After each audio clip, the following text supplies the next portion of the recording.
Welcome to Bite at a Time Books, where we read you your favorite classics one bite at a time. My name is Bree Carlile, and I love to read and wanted to share my passion with listeners like you. Today we will be continuing The Secret Garden by Frances Hodgson Burnett. Chapter 25, The Curtain. And the secret garden bloomed and bloomed, and every morning revealed new miracles. In the robin's nest there were eggs, and the robin's mate sat upon them, keeping them warm with her feathery little breast and careful wings. At first she was very nervous, and the robin himself was indignantly watchful. Even Dickon did not go near the close-grown corner in those days, but waited until by the quiet working of some mysterious spell he seemed to have conveyed to the soul of the little pair that in the garden there was nothing which was not quite like themselves. Nothing which did not understand the wonderfulness of what was happening to them, the immense, tender, terrible, heartbreaking beauty and solemnity of eggs. If there had been one person in that garden who had not known through all his or her innermost being that if an egg were taken away or hurt, the whole world would whirl round and crash through space and come to an end, if there had been even one who did not feel it and act accordingly, there could have been no happiness, even in that golden springtime air. But they all knew it, and felt it, and the robin and his mate knew they knew it. At first the robin watched Marian Colin with sharp anxiety. For some mysterious reason he knew he need not watch Dickon. The first moment he set his dew-bright black eye on Dickon, he knew he was not a stranger, but a sort of robin without beak or feathers. He could speak robin, which is a quite distinct language not to be mistaken for any other. To speak robin to a robin is like speaking French to a Frenchman. Dickon always spoke it to the robin himself, so the queer gibberish he used when he spoke to humans did not matter in the least. The robin thought he spoke this gibberish to them because they were not intelligent enough to understand feathered speech. His movements also were robin. They never startled one by being sudden enough to seem dangerous or threatening. Any robin could understand Dickon, so his presence was not even disturbing. But at the outset it seemed necessary to be on guard against the other two. In the first place, the boy creature did not come into the garden on his legs. He was pushed in on a thing with wheels, and the skins of wild animals were thrown over him. That in itself was doubtful. Then when he began to stand up and move about, he did it in a queer, unaccustomed way, and the others seemed to have to help him. The robin used to secrete himself in a bush and watch this anxiously, his head tilted first on one side and then on the other. He thought that the slow movements might mean that he was preparing to pounce as cats do. When cats are preparing to pounce, they creep over the ground very slowly. The robin talked this over with his mate a great deal for a few days, but after that he decided not to speak of the subject because her terror was so great that he was afraid it might be injurious to the eggs. When the boy began to walk by himself, and even to move more quickly, it was an immense relief. But for a long time, or it seemed a long time to the robin, he was a source of some anxiety. He did not act as the other humans did. He seemed very fond of walking, but he had a way of sitting or lying down for a while, and then getting up in a disconcerting manner to begin again. One day the robin remembered that when he himself had been made to learn to fly by his parents, he had done much the same sort of thing. He had taken short flights of a few yards, and then had been obliged to rest. So it occurred to him that this boy was learning to fly, or rather to walk.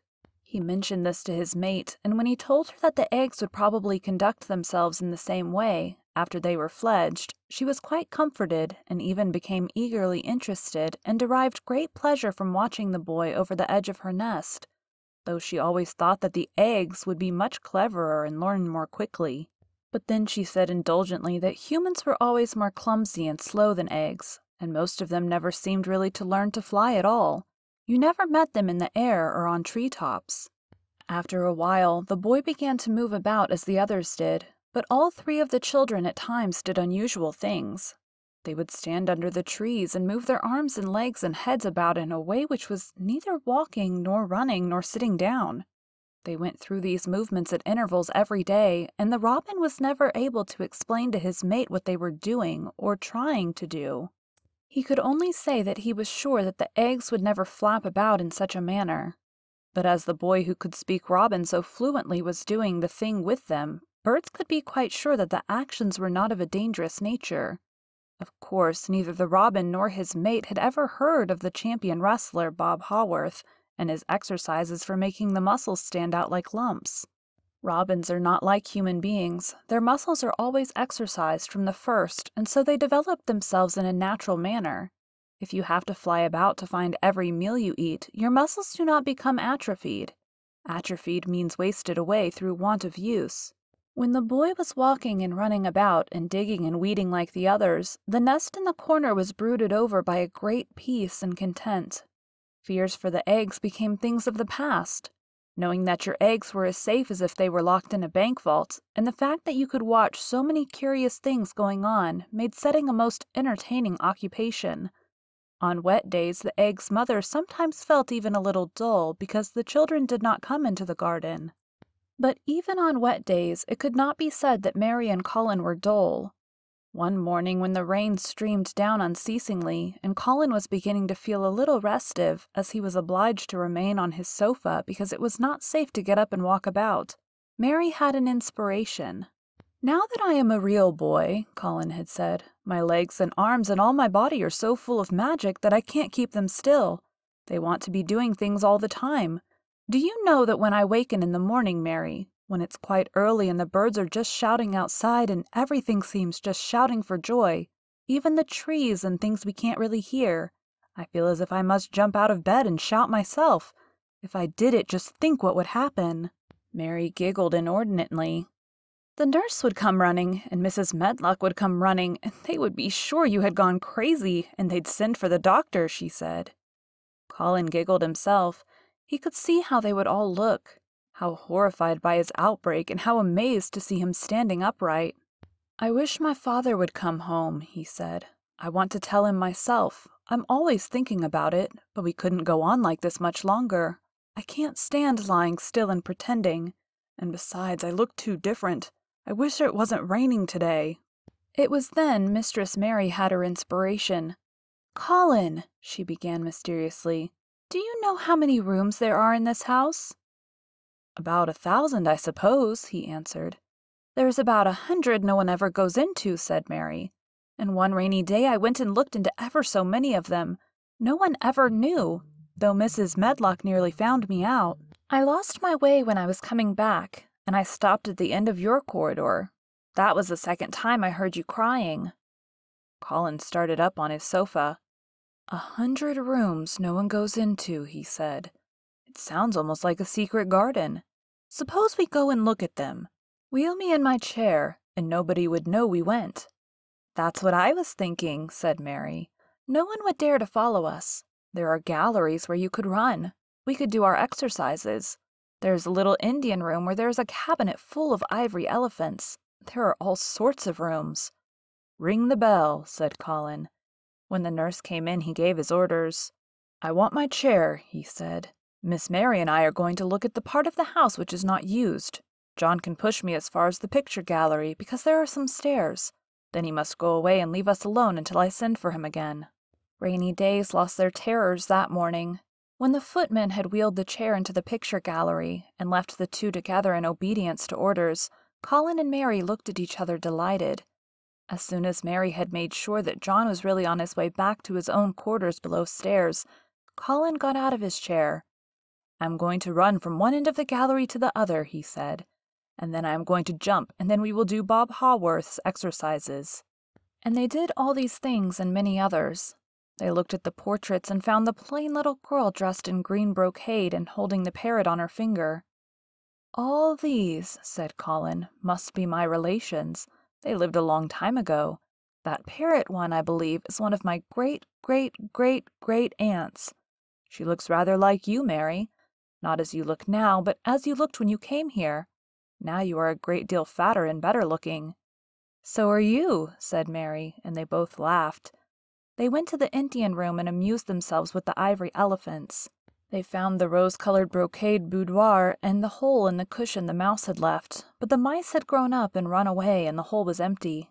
They saw more rooms and made more discoveries than Mary had made on her first pilgrimage.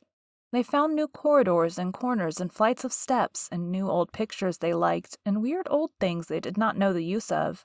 It was a curiously entertaining morning, and the feeling of wandering about in the same house with other people, but at the same time feeling as if one were miles away from them, was a fascinating thing. "I'm glad we came," Colin said. "I never knew I lived in such a big, queer old place.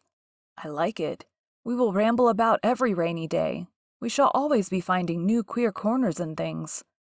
That morning they had found, among other things, such good appetites that when they returned to Colin's room, it was not possible to send the luncheon away untouched. When the nurse carried the tray downstairs, she slapped it down on the kitchen dresser so that Mrs. Loomis, the cook, could see the highly polished dishes and plates. "Look at that," she said. "This is a house of mystery, and those two children are the greatest mysteries in it." "If they keep that up every day," said the strong young footman, John, "there'd be small wonder that he weighs twice as much today as he did a month ago. I should have to give up my place and time for fear of doing my muscles an injury." That afternoon, Mary noticed that something new had happened in Colin's room. She had noticed it the day before, but had said nothing because she thought the change might have been made by chance. She said nothing today, but she sat and looked fixedly at the picture over the mantel. She could look at it because the curtain had been drawn aside. That was the change she noticed. "I know what you want me to tell you," said Colin, after she had stared a few minutes. "I always know when you want me to tell you something. You're wondering why the curtain is drawn back. I'm going to keep it like that." "Why?" asked Mary. "Because it doesn't make me angry anymore to see her laughing. I wakened when it was bright moonlight 2 nights ago, and felt as if the magic was filling the room and making everything so splendid that I couldn't lie still. I got up and looked out of the window. The room was quite light, and there was a patch of moonlight on the curtain, and somehow that made me go and pull the cord. She looked right down at me as if she were laughing because she was glad I was standing there. It made me like to look at her. I want to see her laughing like that all the time. I think she must have been a sort of magic person, perhaps." "You are so like her now," said Mary, "that sometimes I think perhaps you are her ghost made into a boy." The idea seemed to impress Colin. He thought it over and then answered her slowly. "If I were her ghost, my father would be fond of me," he said. "Do you want him to be fond of you?" inquired Mary. "I used to hate it because he was not fond of me. If he grew fond of me, I think I should tell him about the magic. It might make him more cheerful." Thank you for joining Bite at a Time Books today, while we read a bite of one of your favorite classics. If you enjoyed today's bite, please drop us a review on your favorite podcast platform. Also, be sure to check us on our website, www.biteatatimebooks.com, or all the social media @Bite at a Time Books. Again, my name is Bree Carlile, and I hope you come back tomorrow while we take the next bite of The Secret Garden.